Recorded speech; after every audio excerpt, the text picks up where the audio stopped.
Bonjour, on est toujours avec Caïn et j'avais à cœur qu'on termine aujourd'hui avec ce texte et avec ce passage de Genèse 4 et le tout début du chapitre 5. Alors voilà, on arrive au moment où Dieu va vers Caïn et là encore une fois, Dieu parle, c'est Dieu qui entame le dialogue. Où est ton frère? Suis-je le gardien de mon frère? Et puis Dieu dit, qu'as-tu fait? La voix du sang de ton frère crie de la terre jusqu'à moi. Maintenant, tu seras maudit de la terre qui a ouvert sa bouche pour recevoir de ta main le sang de ton frère. Quand tu cultiveras le sol, il ne te donnera plus sa richesse. C'est, encore une fois, Dieu ne maudit pas Caïn. De la même manière que Dieu n'a pas maudit Ève et de la même manière que Dieu n'a pas maudit Adam. Cette fois encore, c'est la terre. C'est la terre qui est maudite. Et cette fois encore, elle ne donne plus ses richesses. Vous voyez, il y a le lien, c'est brisé. Alors, je vais quand même prendre aujourd'hui peut-être 2 minutes pour parler de quand est-ce que ce lien est restauré. Exode 3. Moïse est devant le buisson ardent. Et puis là, Dieu lui dit cette phrase étrange, parce qu'il y a une faute un peu en hébreu.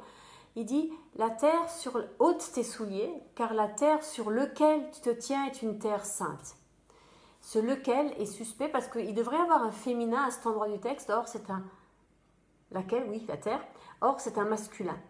Et je me suis beaucoup interrogée, dire, mais qui est-ce qui se tient debout? C'est Moïse. Vous voyez, ce lequel est relatif à Moïse. Et au fond, Dieu lui dit, ôte tes souliers, donc enlève tes chaînes, ça on connaît maintenant, car la terre sur laquelle tu te tiens est une terre sainte. Pourquoi est-ce que la terre est sainte? Parce que Moïse est libre et debout dessus. Alors, quand Moïse est debout et libre, la terre est sainte. Et parce que Moïse est connecté à Dieu. Et au fond, la sainteté de Dieu passe dans Moïse et passe sur la terre. Voilà. Et j'aimerais... vous savez, j'étais très touchée, il y a des années maintenant, hein, ça fait au moins 15 ans, peut-être 20 ans, je ne sais pas, où il y a eu au Guatemala ou quelque part par là-bas en Amérique du Sud, vous savez, des récoltes absolument énormes de carottes qui avaient des tailles d'un demi-bras ou d'un avant-bras, et des choses assez incroyables qui se passaient. Et en fait, c'était un village où les gens avaient vécu un réveil et où tout le monde s'était converti. Et dans ce sens où, alors, il faut faire attention, je crois, je ne sais pas trop comment le dire.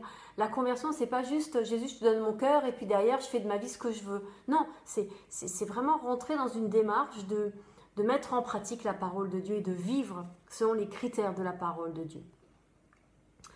Et ils avaient fait ça et leur récolte avait été juste impressionnante. Impressionnante. La terre est bénie. La terre est bénie. Le jour où l'homme, avec un H majuscule, l'humain, sera à nouveau aligné, vous voyez, sur Dieu, la terre sera à nouveau bénie.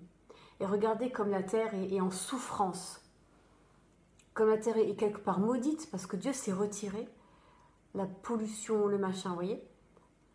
Et imaginez maintenant que nous, on se réaligne, et il y a des gens qui se réalignent, et qui commencent à dire stop, on ne peut pas continuer à consommer et à vivre comme ça. Voilà, là on sent qu'on rentre dans une dimension de réveil, on rentre dans une dimension où dans le réel, les choses sont en train de bouger.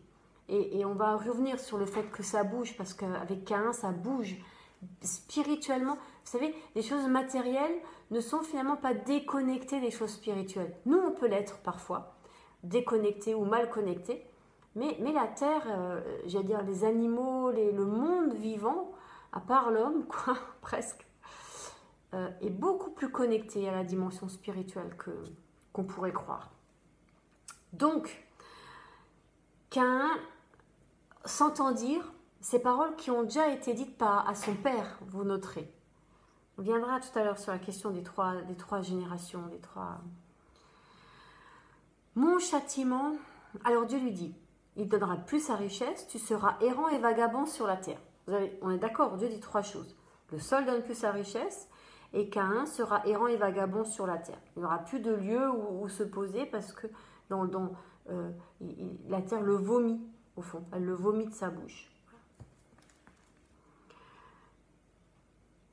Caïn répond, Mon châtiment est trop grand pour être supporté. Ok. Voici, tu me chasses aujourd'hui de cette terre. Je serai caché loin de ta face. Je serai errant et vagabond sur la terre. Et quiconque me trouvera me tuera. Dieu dit 3 choses. Caïn, il en dit 5. Et Caïn ne parle plus de la terre. Donc sur les 5 choses que Caïn dit, vu qu'il ne parle plus de la terre, c'est comme si Dieu disait 2 choses. Dieu dit tu seras errant et vagabond. Ça, Caïn, il le dit. Donc ça veut dire que Caïn rajoute 3 choses. La chose qu'il rajoute, les 3 choses qu'il rajoute, c'est je serai caché loin de ta face. Dieu, il n'a jamais dit ça. Et après, ah oui, tu me chasses. Dieu, il ne l'a pas chassé. Et je serai caché loin de ta face. Dieu, il n'a pas dit ça. Et la 3e, quiconque me trouvera me tuera. Et Dieu n'a pas dit ça non plus. Vous voyez? Caïn en rajoute. Et j'ai trouvé ça dans le texte extrêmement fort. Où Caïn projette sur Dieu son mal-être. Son mal-être. C'est Caïn qui le dit. Ça ramène à la parabole des talents. Vous savez, quand donc les 3 ont chacun un talent différent, on la lira ensemble un jour. Et le dernier, il parle autrement au maître. Il dit, tu es un homme dur qui moissonne, et vous savez, et au final, ça me ramène à ça. Caïn, qui n'a pas de relation avec Dieu finalement, puisque quand on aime quelqu'un, est-ce qu'on va vraiment lui offrir un truc qui ne nous appartient pas? Je veux dire, quand on aime quelqu'un, on met de la valeur dans le cadeau. On n'offre pas des cadeaux de rien à quelqu'un qu'on aime. On met de la valeur. Ou ça a de la valeur. Donc, Caïn dit, tu me chasses et je serai caché loin de ta face. Mais il n'a pas dit ça. Et on me tuera. Et vous voyez, la progression de l'idée. Dieu me chasse. Dieu, il ne s'intéresse pas à moi. Dieu, il n'a pas le temps. On voit tout ce discours qu'on peut parfois entendre sur « Oh, mais Dieu, il a autre chose à faire. Oh, je ne vais pas déranger Dieu avec mes petits soucis. » Mais Dieu est ton Père. Et tout ce qui t'importe, l'importe. Donc, tu me chasses aujourd'hui, loin de ta face. C'est vraiment pour renforcer l'idée. Et aussi pour montrer à quel point c'est dans ce face-à-face avec Dieu qu'on est vivant ou mort. Et c'est ce que Caïn finit son propos en disant « Quiconque me trouvera, me tuera. » Petit indice, qui est ce quiconque? Puisqu'en théorie, on a Adam, Ève, Caïn, Abel et Caïn. Abel est mort, donc il reste Caïn.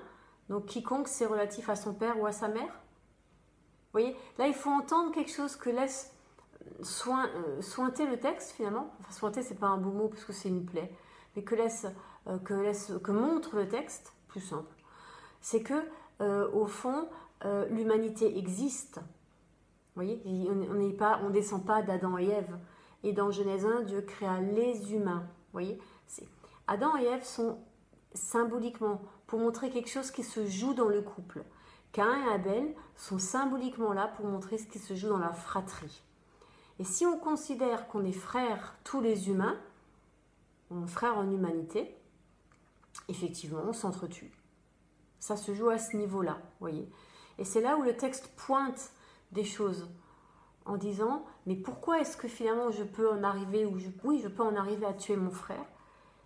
Et c'est ce que dit Caïn, je suis loin de ta face parce que je suis loin de la face de l'Éternel. Et du moment où je suis loin de la face de l'Éternel, eh bien l'autre il est aussi loin et je tue pas forcément quelqu'un, je tue une chose qui me dérange. Vous voyez le peu de valeur qu'a la vie de l'autre. Si le Seigneur ne vient pas nous révéler, notre propre valeur, parce que on a la valeur de sa vie qu'il donne à la croix pour nous, et de la valeur de l'autre. Tu ne peux pas tuer, tu ne tueras pas. Et cette idée qu'en tuant l'autre, c'est soi-même qu'on tue, c'est bien ce que dit Caïn. Au fond, l'idée est là, mais je suis déjà mort. Alors l'Éternel intervient, et il dit, si quelqu'un a tué Caïn, Caïn sera vengé cette fois. L'Éternel met un signe sur Caïn pour que quiconque le trouve ne le tue pas. Pourquoi le mot vengeance apparaît là? C'est intéressant hein, de voir que le mot vengeance apparaît là et que la vengeance, elle doit être toujours reliée à Dieu. Pourquoi? Parce que il sait s'arrêter. Lui, il sait s'arrêter parce que lui, il est l'essence même de Dieu, c'est la grâce. Alors, le texte utilise l'idée de la vengeance parce que c'est ce qu'on va comprendre. Par peur de la vengeance, qui est au moins ça. Voyez, Dieu, il accepte de démarrer à ça. C'est vraiment comme dans la parabole des talents. Quand le dernier serviteur, il voit le maître, il dit, mais tu es un homme dur qui moissonne où tu n'as pas semé, qui récolte. Vous voyez, rappelez ça. Eh bien, le maître ne se défend pas, il ne répond pas. Et il dit juste, puisque tu dis, ça ne veut pas dire que c'est vrai, il dit, puisque tu en es là, et vu que c'est ça que tu dis, eh bien, voilà les conséquences de ton acte. Et le maître va au bout des conséquences de son acte. Puisque c'est ça que tu dis, eh bien, très bien, voilà les conséquences. Et le maître va autoriser finalement les conséquences de ça pour que, et envoyer donc l'homme là où on pleure et où on grince des dents pour qu'il voit ce qui est en lui. Parce que souvent, c'est dans une réaction de l'autre, dans le reflet de l'autre, que je vois ce qui est en moi. C'est vraiment l'histoire aussi que Jésus va utiliser avec l'idée de la paille et de la poutre. La paille que je vois dans l'œil de mon frère est finalement le reflet de ma poutre. Quand je m'occupe de ma poutre, eh bien je découvre, et ça c'est une conviction, qu'il n'y a pas de paille dans l'œil de mon frère. Vous avez déjà fait l'expérience de regarder quelqu'un vraiment proche dans les yeux, jusqu'à en voir le reflet de votre œil. Il n'y a pas de paille, c'est ma poutre qui fait reflet. Et Dieu va pas avoir de problème, j'allais dire, avec le fait que je l'accuse, que je lui dise tu es méchant, tu es dur, regarde, tu me chasses, tu vois, tu m'aimes pas en vrai. Il est Dieu, ses émotions vont bien. Alors que si je dis ça à un humain, ça peut être plus compliqué, ça peut être vraiment blessant, voire mortifère pour l'autre d'entendre ouais, tu m'aimes pas, regarde. Non, Dieu, ça va pas lui faire. Par contre, il va dire, puisque c'est ça que tu dis, eh bien voilà les conséquences. Pourquoi? Pourquoi Dieu, il ne va pas essayer de négocier, de dire, mais non, tu comprends? Parce que ça ne sert à rien. On n'a jamais convaincu personne comme ça. Par contre, au fond, prenons un autre exemple, le fils prodigue. Quand est-ce qu'il se rend compte qu'il peut rentrer chez son père? Eh bien quand il est au fond du trou, quand il n'a plus rien à manger. Quand même les fruits qu'on donne, des caroubiers qu'on donne aux cochons, même ça, il n'a pas. C'est là qu'il se dit, ok, je rentre à la maison. C'est là qu'il se rend compte. Parce le texte va dire, il rentre en lui-même. Voilà ce que Dieu cherche à faire. À provoquer ce mouvement de rentrer en soi-même et de considérer les choses dans la réalité de ce qu'elles sont et pas dans mon imaginaire, j'allais dire fantasmagorique. Parce que là, Caïn, il est parti en cacahuète, hein, les amis. Alors, regarde comme t'es, mon châtiment est trop lourd, tu me chasses, je serai caché loin de ta face. Les deux seules choses qu'il dit, c'est au milieu, je serai errant et vagabond. Quiconque me trouvera me tuera. Mais c'est intéressant cette question d'errant et de vagabond, parce que ça résonne comment? Ça résonne dans deux choses différentes. Je serai errant et vagabond, et maintenant si on le mettait en lien avec le l'erléra d'Abraham, va pour toi. Vous voyez? La différence, elle ne se situe pas dans le fait d'aller, on est tous en chemin. La différence, c'est seul ou accompagné par Dieu. Elle est là la différence. Est-ce que je suis seule dans le chemin de ma vie et alors c'est désespérant? Ou alors est-ce que le Seigneur m'accompagne? Bien sûr c'est difficile. Il y a des vallées, il y a des creux, il y a des hauts, il fait froid, il fait chaud, j'ai des épreuves, etc. Mais Dieu est avec moi. Il est là, il ouvre le chemin, il me conduit, il me protège, il me bénit. Et donc, Caïn va son chemin. Il rencontre une femme, il a des enfants, etc. Et la vie continue, j'allais dire. Et à la fin du chapitre, Adam connut sa femme, elle enfanta un fils et l'appela du nom de Seth, Ève. Alors là, au vu ce que j'ai dit précédemment, on tremble un peu. On dit ça y est, c'est encore Ève qui donne un nom à l'enfant. Waouh, waouh, waouh, qu'est-ce qui va nous arriver maintenant? Et effectivement, c'est pas glorieux, hein, car elle dit, Dieu m'a donné un autre fils à la place d'Abel, que Caïn a tué. Seth eut aussi un fils, il l'appela du nom d'Enoch, c'est alors que l'on commença à invoquer le nom d'Éternel. C'est intéressant. Mais ça ne se termine pas comme ça. Il faut finir le chapitre 4 en fait avec les premiers mots du chapitre 5. Voici il livre la postérité d'Adam, ça non. Lorsque Dieu créa l'homme, il le fit à la ressemblance de Dieu.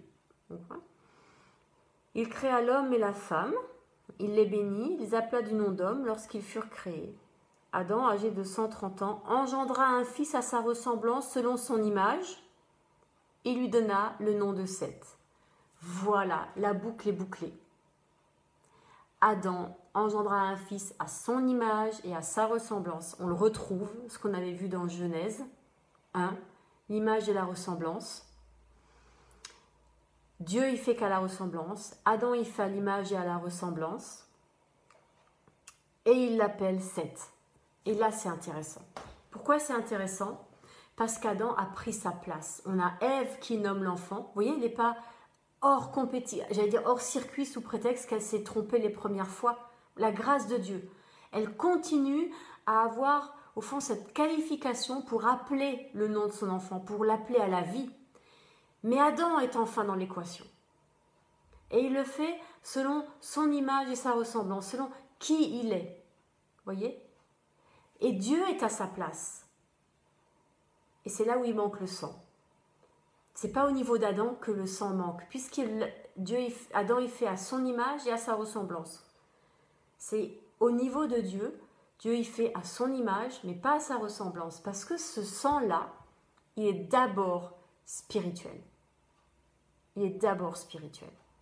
Il y a cette dimension spirituelle qui est importante. Et cette dimension spirituelle de l'esprit, donc, elle est essentielle. Et on est, en tant que chrétien, appelé à être connecté et à savoir, entre guillemets, un certain nombre de choses qui se passent en esprit. Mais attention, pas n'importe comment. Parce qu'il y a l'esprit de Dieu et il y a l'esprit de l'adversaire. Oui. Et là, il faut faire attention parce qu'on peut se tromper. Et pour ça, on a la parole de Dieu.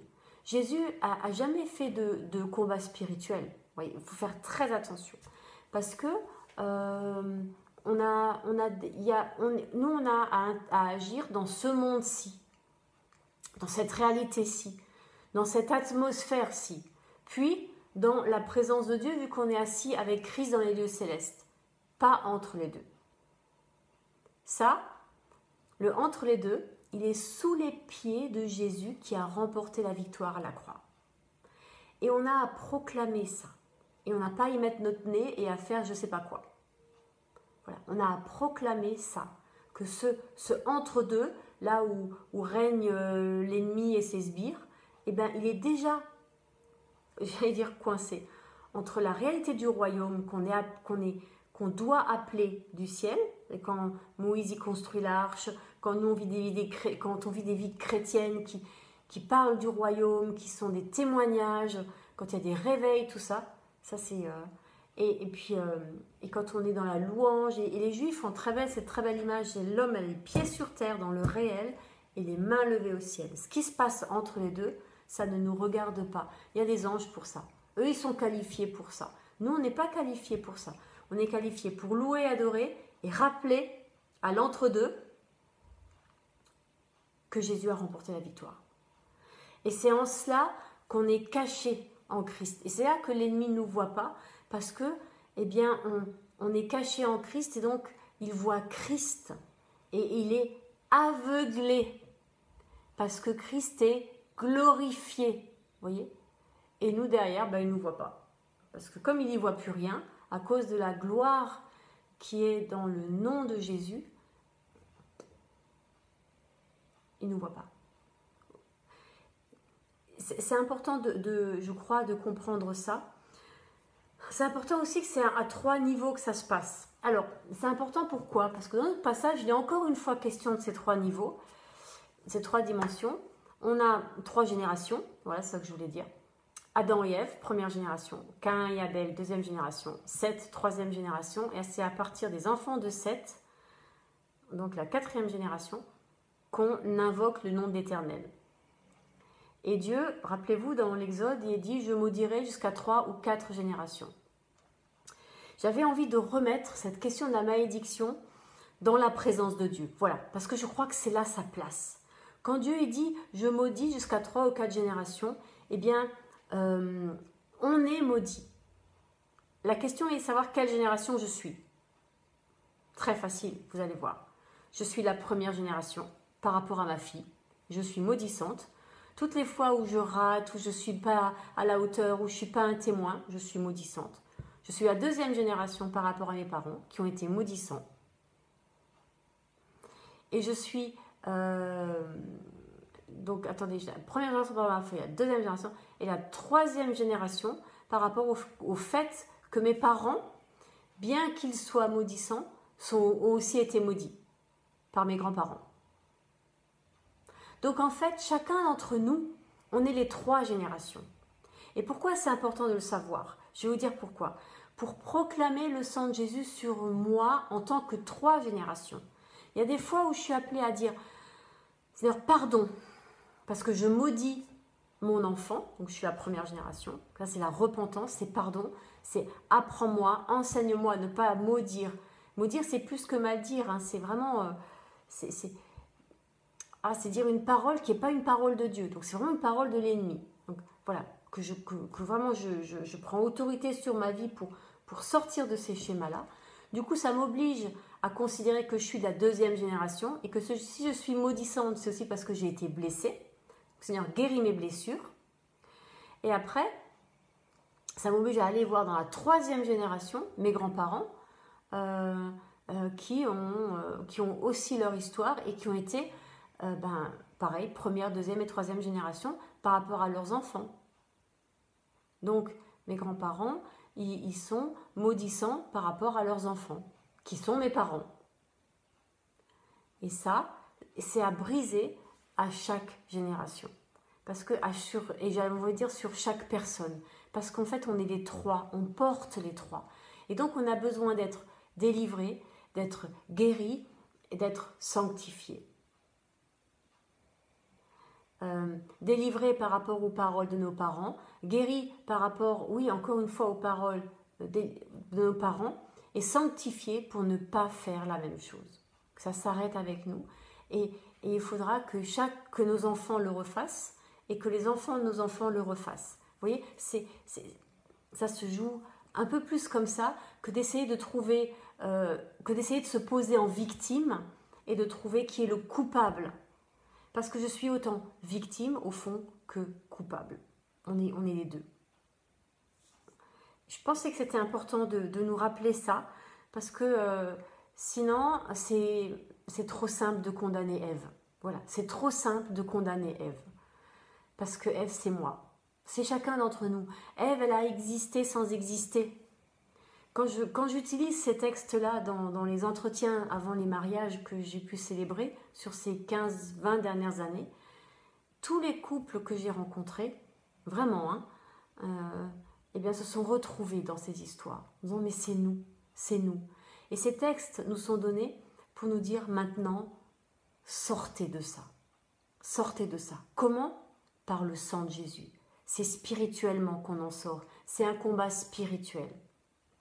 Et c'est en esprit qu'on peut recevoir la lumière, l'illumination de là où j'en suis et de là où Dieu veut me conduire et de comment, pas à pas, étape après étape, il m'amène où il veut me conduire. Et la part de l'ennemi dans tout ça, voyez, mais à sa juste place, c'est pas tout le temps lui. Mais c'est lui, il est là. Et vous voyez, aujourd'hui, on est le 21 juin, c'est un jour important, pas parce que c'est la fête de la musique. C'est un jour important, je veux dire, parce que, rappelez-vous, au début, quand le coronavirus a commencé, on l'a comparé à une couronne, vous vous rappelez? Une couronne noire, voilà, quelque chose de ce ordre, voilà, ok. Puis on a beaucoup dit, Jésus c'est la couronne, c'est lui la royauté. Okay.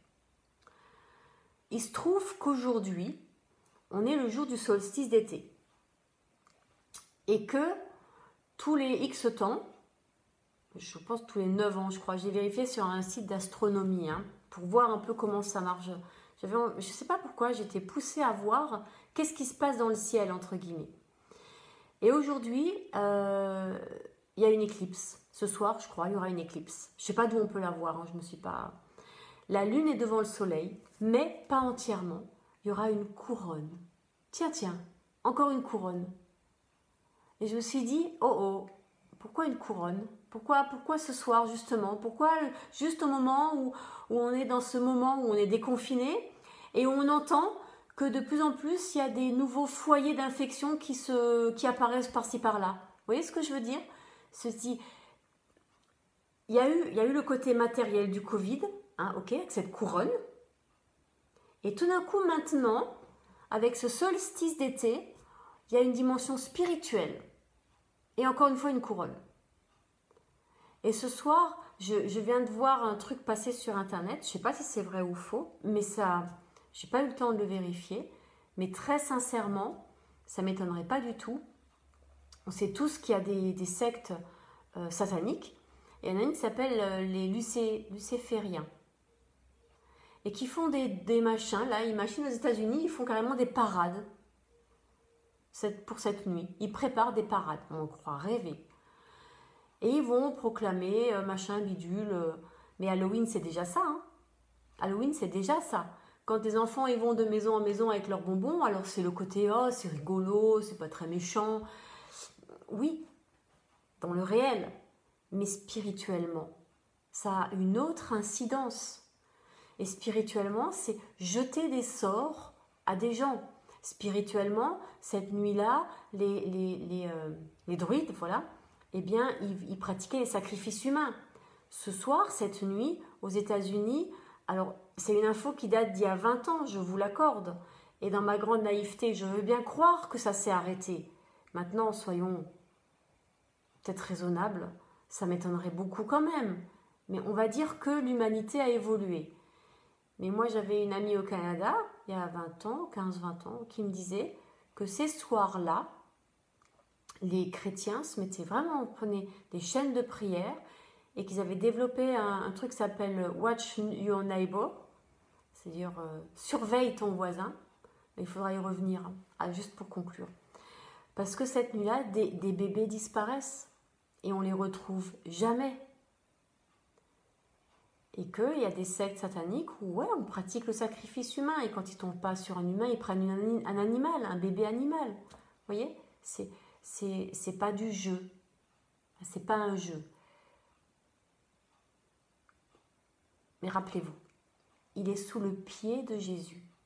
Il est vaincu. Donc on n'a pas à avoir peur non plus. Parce qu'en Christ, on est caché. Parce que Christ est glorifié. Il est tellement brillant de gloire que l'ennemi ne nous voit pas. Ça, c'est notre sécurité. Parce qu'on a Éphésiens 6, qui nous rappelle que ce combat est spirituel, mais qui nous dit aussi que le sang de Christ nous couvre. Et là, on est dans Genèse, et où il est question de ce sang de Jésus. Et il est question de Caïn, qui dit « Mais je suis loin de la face de l'Éternel », et qui va, au fond, être cette première génération d'hommes qui vont machiner loin de Dieu. Vous voyez, la Bible montre, on verra dans les chapitres qui suivent parce qu'ils sont importants. Il y a Noé, Genèse 6, et puis il va y avoir, il faut que je mette mes lunettes, et puis il va y avoir, attendez, le déluge, et après on va très vite avoir la tour de Babel, où il se passe vraiment des choses, et où on se rend compte qu'on ne peut pas être naïf au point de croire que ça n'existe pas. Il y a deux mensonges de l'ennemi. Ou il nous fait croire que ça existe et c'est tellement grave qu'on va mourir, ce qui est faux, c'est ce que dit Caïn, mais je vais mourir. Non, c'est pas vrai. Ou alors il nous fait croire que ça n'existe pas. Non, mais ça n'existe pas. C'est même pas vrai. Même pas vrai. Les deux sont faux. Ce qui est vrai, c'est qu'en Jésus, on a remporté la victoire et que le sang de Jésus nous couvre, nous protège parce qu'il est la vie même et que l'ennemi ne peut pas toucher à ça. Et c'est pour ça que j'ai pas peur. C'est pour ça que j'ai pas peur.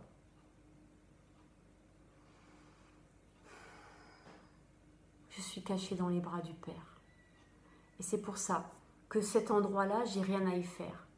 Par contre, au-dessus, dans la louange, assise dans les bras du Père. Louer Dieu en esprit, en vérité. Oui, c'est complètement ma place. Et plus je suis dans cette présence du Père, dans cette intimité du Père, plus cet endroit diminue jusqu'à fermer la bouche du serpent. En Jésus. Rappelons-nous toujours, en Jésus. En Jésus, nous avons la victoire. En Jésus, nous sommes gardés, protégés. C'est aussi l'histoire de Job. Et Dieu va utiliser l'ennemi pour se glorifier. C'est l'histoire de la croix, où le diable croit qu'il a gagné, il s'est débarrassé de Jésus. Et tout à coup, il se rend compte à quel point il s'est tiré une balle dans le pied. Alors qu'il continue à se tirer des balles dans le pied, qui continue à nous mettre des bâtons dans les roues, Jésus a toujours le dernier mot. En Jésus Yeshua, nous avons la victoire. Et nous pouvons, au pas rire parce que c'est pas poli, mais sourire et rester dans la paix. Et pour finir, j'aimerais terminer cette histoire de John Wesley. Vous savez, John Wesley a vécu au 19e siècle et c'était vraiment un homme qui avait vraiment un cœur rempli de l'amour pour les gens qui étaient dans la misère la plus totale. Et le 19e siècle en Angleterre est un siècle absolument terrible en termes de pauvreté et de misère sociale. Donc lui, il allait dans les bars et il vidait les bars, il sortait les gens des bars, il les ramenait au Seigneur, il leur permettait de rentrer dans une vie digne et belle. Et puis un jour, il avait toujours des trucs invraisemblables. Et un jour, il n'avait pas eu d'attaque de l'ennemi, vous savez, un truc. Et puis, et alors il s'arrête au bord d'un champ et il prie. C'est dans sa biographie. Et dit, mais Seigneur, est-ce que tu m'as abandonné? Et là, à l'autre bout du champ, il y a le fermier qui arrive et dit, vous êtes bien, c'est vous John Wesley? Il dit, oui, c'est moi. Et le fermier, il arme son fusil, il commence à lui tirer dessus. Il le rate. John Wesley monte à cheval, part au grand galop. Il dit, merci Seigneur, alléluia, gloire à Dieu. Tu es toujours avec moi. L'ennemi ne s'attaque pas aux gens pas dangereux. Il s'attaque aux passionnés. Il s'attaque à ceux qui aiment le Seigneur et qui le servent. Et j'avais dit que je terminerais par une idée. Ah oui, suis-je le gardien de mon frère? La réponse est oui et non. Non, tu n'es pas le gardien de ton frère parce que ton chef n'est pas une chèvre ou une vache qu'on garde. Clairement, non. Par contre, oui, tu n'es pas le gardien de ton frère dans le sens de tu n'es pas là pour surveiller ton frère, comme on surveille un troupeau de chèvres ou de vaches. Par contre, veille sur lui. Veille sur lui. Parce que veiller sur lui, ça veut dire l'aimer. Parce que l'aimer, ça veut dire que tu as reçu du Seigneur son regard sur ton frère. Veille sur lui. Et petit clin d'œil, même si pour ça, il faut être prêt à faire des courses-poursuites. Veille sur lui. Soyez bénis, veillons les uns sur les autres. Aimons-nous et le monde saura que Dieu a remporté la victoire en Jésus Yeshua à la croix et par ce sang. Alors aujourd'hui, chantons et louons Dieu de tout notre cœur parce qu'il a remporté la victoire. Et quoi que manigance l'ennemi pour essayer de régner sur le monde et pour essayer de fomenter ses plans, de machiner ses trucs, c'est déjà fini. Il a déjà vaincu. On n'est pas là pour se battre contre lui. On est là pour lui rappeler qu'à la croix, il a déjà perdu. C'est fini.